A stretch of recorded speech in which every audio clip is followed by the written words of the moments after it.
اٹھتے بیٹھتے سو کر اٹھیے تو اللہ کا ذکر کیجیے، شام میں اللہ کا ذکر کیجیے، سونے کے ٹائم اللہ کا ذکر کیجیے، کھانے کے وقت اللہ کا ذکر کیجیے۔ اب اللہ کا ذکر کریں گے آپ تو آپ کے دل و دماغ میں اللہ بسا رہے گا، تو آپ اللہ کے لیے جینا اور اللہ کے لیے مرنے کی ادا جانیں گے، ابراہیم علیہ الصلوۃ والسلام کی طرح، جس کو یاد کا تازہ کرنے کے لیے ہر سال عید الاضحیٰ اور حج آتا ہے۔ اور جب یہ ادا آئے گی تو اختلاف کی، اتحاد کی سب سے بڑی بنیاد جس کا آج فقدان ہے وہ پیدا ہوگی، جو آج نہیں ہے، وہ ہے اخلاص۔ اخلاص نہیں ہے، لہذا لوگ ضمیر بیچ کے، ایمان بیچ کے، قوم اور ملت کے مفادات کو بیچ کر اپنے مفادات کو سیدھا کرتے ہیں۔ قوم کا فائدہ ایک چیز میں ہے، اس کو قربان کر دیتے ہیں اپنے مفاد پر۔ کیوں؟ اخلاص نہیں ہے۔ اپنی دکان بند نہ ہو، میرا کاروبار چلتا رہے، اس لیے حدیثوں کا رد کر دیا جاتا ہے، اس لیے سچائیوں کو قبول نہیں کیا جاتا ہے۔ تو ایک بہت بڑی بنیاد قبول نہ کرنے کی اخلاص ہے۔ اتحاد کے قائم کرنے کی سب سے پہلی بنیاد اخلاص۔ اور جب میں اخلاص کہہ رہا ہوں تو اخلاص کے عربی معنی کے اعتبار سے اہل علم جانتے ہیں کہ اس میں توحید پرستی شامل ہے۔ صحابہ کرام، جناب محمد رسول اللہ صلی اللہ علیہ وسلم، بلکہ تمام انبیاء کا طریقہ ہے کہ سب سے زیادہ دعوت میں جس چیز پر قوت صرف کرتے توحید۔ توحید ہوگی، اس عقیدہ صحیحہ کی بنیاد پر مضبوط اتحاد قائم ہوگا۔ اگر عقیدے میں فرق ہے، اتحاد نہیں ہو سکتا۔ عقیدے اور منہج میں فرق ہے تو اتحاد نہیں ہو سکتا۔ یہی میں یہ عرض کرنا چاہتا ہوں۔ آگے اللہ تعالیٰ نے فرمایا کہ اللہ کا ذکر کرتے رہو، وَأَطِيعُوا اللَّهَ وَرَسُولَهُ۔ جب آپ دین پر جم جائیں گے، اللہ کا ذکر کرتے رہیں گے، تو تیسری صفت آپ کے اندر یہ پیدا ہونا چاہیے کہ اللہ کی اور اس کے رسول کی اطاعت کرو۔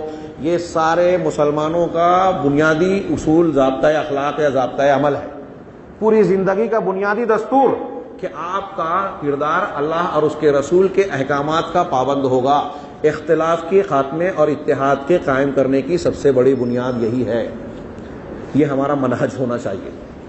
اب یہ بھی پوری بات نہیں ہوئی، ابھی ادھورا منہج ہے۔ توحید، اتباع رسول، اتباع الہی یعنی قرآن کو ماننا، اطیعوا اللہ و اطیعوا الرسول، رسول کی ماننا یعنی سنت کی اتباع۔ یہ دو باتیں۔ اب دنیا کے جتنے بھی مسلک ہیں، مسلمان ہیں، کوئی یہ نہیں بولتا کہ ہم اللہ کے رسول کی بات کو نہیں مانتے، کوئی یہ نہیں کہتا کہ ہم قرآن نہیں مانتے، سب ماننے کا دعویٰ کرتے ہیں۔ اسی لیے اس کے ساتھ ایک چیز لگانے کی ضرورت پیش آئی ہے جو ہم نے نہیں، اللہ نے اور رسول نے ہی پہلے سے بیان کر دیا۔ وہ کیا؟ کہ قرآن و حدیث، اللہ کو ماننا، اللہ اور اس کے رسول کی اطاعت کرنا کیسے ہو؟ جیسے صحابہ کرام نے کیا۔ آپ نے وہ حدیث سنی ہے کہ میری امت کے 73 فرقے ہوں گے، پہلے 71 72 ہوئے، میری امت کے 73 فرقے ہوں گے، سنن کی روایت ہے، تفصیل میں نہیں جا رہا ہوں، صرف اشارہ کر رہا ہوں، اس سے صرف یہ استدلال کرنا ہے۔ اللہ کے رسول نے فرمایا کہ 73 میں سے سب جہنم میں جائیں گے سوائے ایک کے۔ پوچھا وہ کون ہوں گے؟ کہا ما انا علیہ و اصحابی۔ بچہ اس حدیث کو سن چکا ہے، جانتا ہے۔ ما انا علیہ، میں جس پر ہوں، میں جس پر ہوں، میں سے مطلب رسول اللہ صلی اللہ علیہ وسلم۔ رسول اللہ صلی اللہ علیہ وسلم جس پر ہے وہ کیا ہے؟ وہ سنت ہے۔ اسی لیے سنت کے ماننے والے کو کہا اہل السنہ۔ جب نئے نئے بدعتی فرقے بنے، جہمیہ، قدریہ، صوفیہ، اشعری، ماتریدی، شروع اسلام میں رافضی، خارجی پیدا ہوئے، تو قرآن و حدیث کو ماننے والوں کو شناخت کے لیے اہل السنہ کہا گیا۔ ہمارے ہاں جماعت المسلمین اور ڈاکٹر فلاں اور فلاں یہ ابھی قابلیت کا مظاہرہ کرتے ہیں کہ اللہ تعالیٰ نے مسلمان رکھا ہے نام، تو تم کو اہل سنت یا اہل الحدیث کہنا بدعت ہے۔ حضرت ابراہیم کا نام ابراہیم تھا، قرآن نے کہا کہ وہ قانت تھے، وہ حنیف تھے، وہ امت تھے، خلیل تھے، خلیل الرحمان تھے، تو کیا نام بدل گیا ان کا؟ یہ صفات ہے میرے بھائی۔ آپ اپنے یہ کہنے کے، یہ جو لوگ کہہ رہے ہیں اہل سنت والجماعت کو، وہ صحابہ کرام پہ تنقید کر رہے ہیں۔ امام زہری، حضرت عبداللہ ابن مسعود، ان لوگوں سے صحیح سندوں سے ثابت ہے اہل السنہ کا لفظ استعمال کرنا، اہل الحدیث کا سلف سے استعمال کرنا ثابت ہے، حدیث کی کتابیں بھری پڑی ہوئی ہے اس سے۔ تو ما انا علیہ و اصحابی، جس پر میں ہوں یعنی جو سنت پر ہیں، و اصحابی، اور جس پر میرے صحابہ کرام۔ وہ جو واعتصموا بحبل اللہ میں کہا تھا، وہی ارباز بن ساریہ والی حدیث میں، اس حدیث اور آیت کو سب کو ملا دیجیے آپ، ایک حدیث دوسرے حدیث کی، قرآن حدیث کی، اور قرآن کی تفسیر کرتی ہے۔ تو ارباز بن ساریہ والی حدیث میں ہے، وہ لمبی حدیث، وہ بھی کہ آپ نے آخری خطبہ دیا، لوگوں نے کہا نصیحت کیجیے، تو آپ نے کہا تھا اوصیکم بتقوی اللہ، میں تم کو اللہ کے تقوی کی وصیت، سب سے بنیادی چیز تقوی۔ تقوی دل میں نہیں ہے تو آپ کوئی بات نہیں مانیں گے۔ یہ تقریریں سن رہے ہیں، ایک کان سے سنا دوسرے کان سے اڑا دیا. جنت جہنم کا ذکر، اللہ اور رسول کی باتیں سنی، نہیں مانا. تقویٰ ہوگا تو مانیں گے، تقویٰ ہوگا تو ساری اچھائیاں ہوگی. تو تقویٰ ہوا، پہلے سب سے پہلے تقوی کا حکم دیا، دل میں اللہ کا ڈر ہو. والسمع والطاعہ، اور سمع و طاعت کا جدید زبان میں اس کا ترجمہ کر لو کہ ڈسپلین کا، جماعت کا نظام ہو. بڑا مسئلہ ہے کہ یہ بھی ایک پہلو تھا، مجھے بولنا تھا کچھ اس پہ تفصیل، موقع نہیں ہے. شیخ ہے موقع تھوڑا. سمع و طاعت کے سلسلے میں ہمارے یہاں کچھ لوگ کہتے ہیں کہ امیر کی بات ماننا چاہیے. وہ حدیث میں ہے نا کہ جو اپنے امام سے کوئی بری بات جانے تو بھی صبر کرے، جب تک کوئی کفر بواہ نہ دیکھے اس کی سمع و طاعت کرتا رہے. جب ہم پیش کرتے تو کہتے ہیں کہ یہ امامت کبریٰ کے بارے میں بہت صحیح بات ہے. تو کہتے ہیں آج جو ہمارے امیر ہیں، صدر ہیں، جماعت ہے، یہ وہ امیر المومنین والی جماعت تو ہے نہیں، اس لیے ہم کو سمع و طاعت نہیں کرنی ہے. میں ایک چھوٹا سا سوال کرتا ہوں ایسے لوگوں سے، بہت سے بھائیوں سے کیا میں نے، اپنے دین کا کام کرنے والے لوگوں سے، کہ چلیے ٹھیک ہے یہ وہ جماعت نہیں ہے جو آج آپ کہہ رہے ہیں کہ امیر المومنین کی سمع و طاعت کرنا چاہیے، میں بھی تسلیم کرتا ہوں، لیکن موجودہ حالات میں قرآن حدیث کی روشنی میں مجھے یہ بتائیے کہ کیا قرآن و حدیث یہ کہتا ہے کہ ہر شخص اپنا اپنا کام کرتا رہے، اکیلا، کسی سے مشورہ نہ کرے، کسی کے ماتحت نہ رہے، کسی جماعت سے وابستہ نہ رہے، کسی جماعت کے مشورے میں شریک نہ ہو، اس کے مشوروں کے کیے گئے فیصلے کا احترام نہ کرے؟ ایسی کوئی تعلیم ہے کہ جب ایسی حالت مسلمانوں کی ایسے امیر نہ ہو تو سب اپنا اپنا کام کرنے لگے، دوسروں کو فتویٰ دیتے رہیں، کوئی کسی عالم کی، امیر کی، صدر کی نہ مانے؟ ایسی کوئی مجھ کو تعلیم یا بتا دیجئے کہ اس حالت میں کیا کرنا ہے، قرآن حدیث سے بتائیے. آج تک کسی قابل آدمی نے جواب نہیں دیا. میں نے اس کو جواب دیا کہ جو شریعت یہ کہتی ہے کہ 3 آدمی سفر کریں تو ایک کو امیر بنا لے، غالباً مسند احمد کی روایت ہے اور مقبول ہے، علامہ البانی وغیرہ نے اس کو مقبول کہا ہے. 3 آدمی سفر کریں تو ایک کو امیر بنا لے، تو وہ ایک امیر وہ ہوتا ہے کیا جو سزا نافذ کرتا ہے، چور کا ہاتھ کاٹتا ہے، زانی کو سنسار کرتا ہے؟ کیا مطلب ہے 3 آدمی میں ایک امیر بنا لے؟ اس کا مطلب مسلمانوں کی کوئی بھی جمعیت ہو اس کے اجتماعی ڈھانچہ ہونا چاہیے. آپ جس طرح امیر کے نہ ہونے کے باوجود مولانا ابوالکلام آزاد نے لکھا کہ جماعت بناتے ہیں مسجد میں، ایسے بیت المال بھی بنائیے. اجتماعی نظام جتنا آپ کر سکتے ہو آپ کو کرنا ہے اور ہر شخص کو اس سے جڑنا ہے. اگر آپ وہ آیت اور وہ باتیں نہیں مانتے تو کم سے کم قرآن کی اس آیت کو تو مانیے جس میں کہا ہے وَتَعَاوَنُوا عَلَى الْبِرِّ وَالتَّقْوَىٰ، نیکی اور تقوی کے کام میں ایک دوسرے کی مدد کرو، گناہ اور سرکشی ظلم کے کام پر مت کرو. اب اگر کوئی اہل حدیث جماعت ہے شرک اور توحید کا، شرک کو رد کر رہی ہے، بدعت کا رد کر رہی ہے، توحید کی تعلیم دے رہی ہے، اتباع رسول کی تعلیم دے رہی ہے، منہج صحابہ کو فروغ دے رہی ہے، تو وہ نیکی نہیں ہے. آپ اس میں تعاون نہیں کریں گے، آپ اپنی الگ دکان بنائیں گے.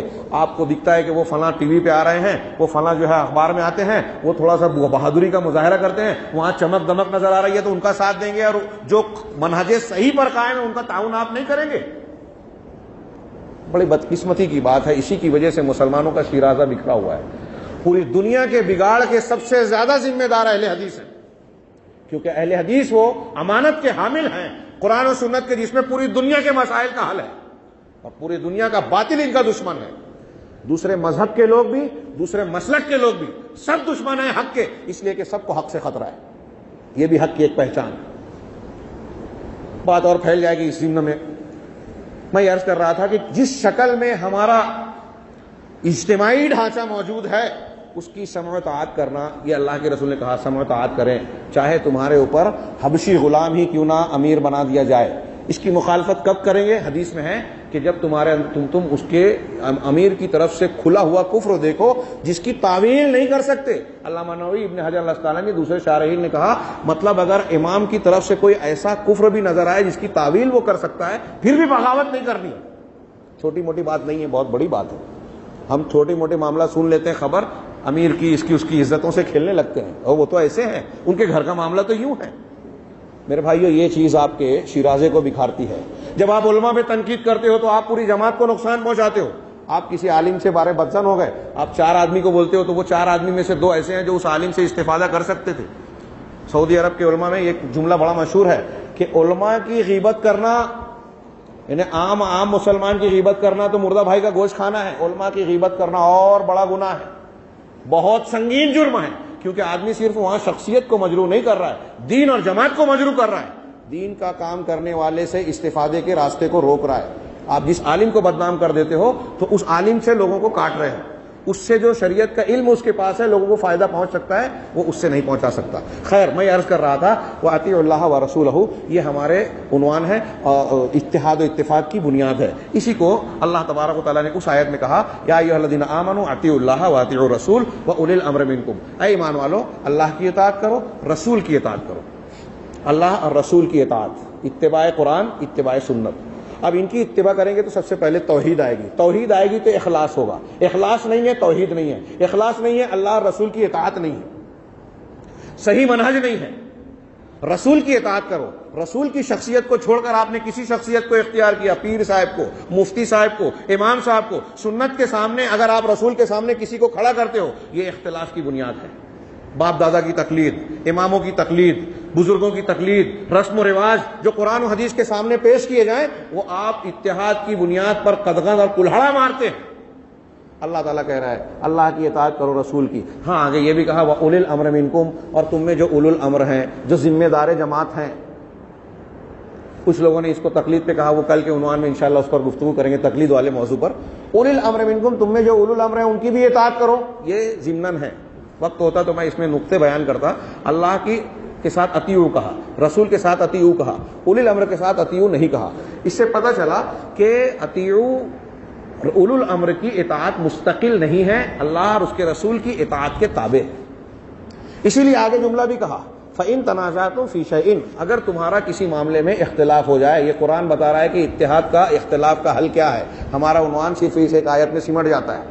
فَإِن تَنَازَعْتُمْ فِي شَيْءٍ اگر تمہارا کسی معاملے میں تنازع ہو جائے, مسلک کا نزاع ہو جائے, مسئلے کا نزاع ہو جائے, قرأت کا نزاع ہو جائے, حصے بکرے کا نزاع ہو جائے, برادری کا نزاع ہو جائے, گھر میں جھگڑا ہو جائے.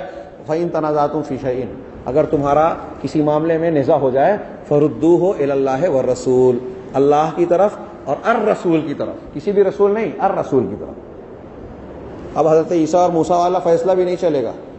میں اکثر کہا کرتا ہوں کہ وہ حدیث بہت مشہور ہے کہ اللہ کے رسول صلی اللہ علیہ وسلم نے فرمایا کہ اگر موسیٰ بھی زندہ ہوتے تو میری شریعت کی پیروی کرتے. ایک روایت میں ہے طبرانی وغیرہ کی کہ اگر موسیٰ اور عیسیٰ آ جائیں اور تم مجھے چھوڑ کر اللہ کے رسول کو چھوڑ کر ان کی اتباع کرو تو گمراہ ہو جاؤ گے. میں اکثر یہاں کہتا ہوں اس پہ تبصرہ کرتے ہوئے کہ حضرت عیسیٰ اور حضرت موسیٰ کون ہیں؟ دو جلیل القدر پیغمبر ہیں. کتنی صاف تعلیم ہے. ایک جاہل مسلمان کو اٹھا کے پوچھئے کہ اس حدیث کو سننے کے بعد آپ نے کیا سمجھا. اللہ کے نبی صلی اللہ علیہ وسلم کے مقابلے میں عیسیٰ اور موسیٰ کی بات چلی, اگر اختیار کیے تو گمراہ ہو جاؤ گے. تو کسی امام بزرگ پیر کی بات اگر آپ اختیار کرتے ہیں تو کیا آپ کا معاملہ صحیح ہو سکتا ہے؟ کتنی صاف ستھری بات ہے, ہماری سمجھ میں نہیں آتی. تو اللہ تعالیٰ کہہ رہا ہے کہ اگر اختلاف ہو جائے, کس سے اختلاف ہوگا؟ اللہ سے اختلاف ہوگا. اللہ کی اطاعت کرو رسول کی اور اولو الامر کی. اب اگر اختلاف ہو جائے تو کس سے اختلاف ہوگا؟ امیر سے ہوگا. امیر سے اختلاف ہو سکتا ہے. اس آیت سے یہ پتہ چلا. اب ہمارے یہاں لوگ جو بھائی ہمارے غور سے سنیں وہ ان کے ہمدردی کی بات ہے, مخالفت کی طنز کی بات نہیں ہے. تقلید کرتے ہیں تو ان کے یہاں تو یہ قول ہے کہ امام کی بات کو ماننا مقلد پر فرض ہے, دلیل نہیں دیکھ سکتا, اختلاف نہیں کر سکتا. قرآن کہہ رہا ہے کہ اولو الامر سے اختلاف ہو سکتا ہے. اب اختلاف ہو گیا اولو الامر سے تو کیا کرنا ہے؟ فَرُدُّوهُ إِلَى اللَّهِ وَالرَّسُولِ لوٹاؤ اللہ کی طرف اور الرسول کی طرف. اب اللہ اور رسول کی طرف لوٹانے کا کیا مطلب؟ آپ کے یہاں تو اصول ہے کہ قرآن حدیث پڑھنا منع ہے, نہیں پڑھ سکتے, سب کے سمجھنے کی چیز نہیں ہے. ہاں ہم بھی کہہ رہے ہیں کہ یہ علماء ہی کریں گے, لیکن اللہ کا حکم ہے کہ اختلافی مسائل میں آپ کو کیا کرنا ہے؟ اللہ کی طرف لوٹانا ہے. اللہ کی طرف مطلب قرآن کی طرف, رسول کی طرف لوٹانا ہے یعنی اللہ کے رسول صلی اللہ علیہ وسلم کی حدیث کی طرف. تو اپنے اختلافات کو حل کرنے کے لیے قرآن کہہ رہا ہے اللہ اس کے رسول سے حل کراؤ, قرآن و حدیث سے حل کرو. یہ قرآن کا نسخہ ہے. اب اگر کوئی مولوی صاحب یہ کہتے ہیں کہ قرآن و حدیث سے مسائل کا حل نہیں ہوتا تو قرآن کی اس آیت کو وہ رد کر رہا ہے. اللہ کا یہ کہنا کہ اختلافات کو حل کرنے کے لیے اللہ اور اس کے رسول کی طرف لوٹو, یہ اس بات کی دلیل ہے کہ قرآن و حدیث میں اختلافات کا حل ہے. اور جب بھی منہج صحابہ کو ہم دیکھیں, صحابہ کرام کے طریقے کو, تو آپ دیکھیے اللہ کے نبی صلی اللہ علیہ وسلم کی وفات ہوئی, پہلا اختلاف ہوا کہ اللہ کے رسول صلی اللہ علیہ وسلم کے بعد خلیفہ کون ہو. انصار اور مہاجرین میں اختلاف ہوا, دعوے دار دونوں طرف سے ہوئے. رسول اللہ صلی اللہ علیہ وسلم کے ایک صحابی نے حدیث سنائی کہ اللہ کے رسول صلی اللہ علیہ وسلم نے فرمایا تھا الائمۃ من قریش, امام قریشی ہوں گے. اختلاف ختم. اختلاف ہوا, صحابہ کا اختلاف, حدیث آ گئی, اختلاف ختم. ہمارا اختلاف ختم ہو رہا ہے فرقوں کا آپس کا حدیثیں سننے کے بعد. تو ہم صحابہ کے یہاں میں ایک نقطہ بتا رہا ہوں, وقت زیادہ ہو رہا ہے, میں بے چینی محسوس کر رہا ہوں جی. ہاں 5 منٹ رہ گئے ہیں, مجھے 5 منٹ دیا گیا ہے, اس میں تھوڑی باتیں کچھ اہم نقطے سمیٹنے کی کوشش کروں گا. تو ہمارے یہاں ایک جملہ یہ کہا جاتا ہے کہ اگر آج اختلافات ہیں تو صحابہ کرام میں بھی اختلافات تھے. بہت غور سے سنیں, کام کی چیز ہے.